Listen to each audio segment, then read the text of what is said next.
Bismillahirrahmanirrahim. İmam Hadi əleyhissalamın imamət dövrünün ən mühüm cəhətlərindən biri onun elmi və ideoloji rəhbərliyi olmuşdur. O yalnız fiqhi məsələlərdə deyil, eyni zamanda İslam düşüncəsində ortaya çıxan ciddi əqidə problemlərinə qarşı da mövqeyini aydın şəkildə ifadə etmişdir. Xüsusilə tövhid, ilahi sifətlər, insanın ixtiyarı, qəza və qədər kimi mövzularda verdiyi cavablar Şiə kəlamının əsas mənbələrindən hesab olunur.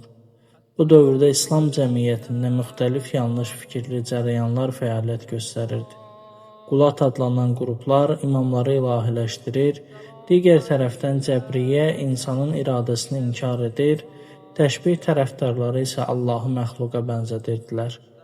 İmam Hadi əleyhissalam bu fikirlərə qarşı elmi dəlillərlə cavab vermiş, tövhidin düzgün anlayışını qoruyub saxlamışdır. Onun bu sahədəki mövqeyi sonraki imamların kəlam məktəbinə güclü təsir göstərmişdir. İmam Hadi əleyhissalamın ən mühüm elmi irslərindən biri Ziyarət-i Cami-i Kəbirədir. Bu mətn Əhl-Beyt imamlarının imamət məqamını, onların elmi, mənəvi və ictimai rolunu sistemli şəkildə izah edir. Cami-i Kəbirə ziyarətnaməsi təkcə ziyarətnamə deyil, eyni zamanda Şiə imamət nəzəriyyəsinin xülasəsi kimi qiymətləndirilir və əsrlər boyu alimlər tərəfindən şərh edilmişdir. İmam Hadi əleyhissalam eyni zamanda Əhl-Beyt ardıcıllarının daxili birliyinə xüsusi diqqət yetirmişdir. O gizli fəaliyyət göstərən nümayəndələr vasitəsilə həm dini biliklərin yayılmasını, həm də təşkilati əlaqələrin möhkəmlənməsini təmin edirdi. Bu fəaliyyətlər sonraki mərhələdə İmam Həsən Əskəri əleyhissalamın imaməti və daha sonra İmam Mehdi əleyhissalamın qeyb dövrü üçün ciddi hazırlıq rolunu oynamışdır.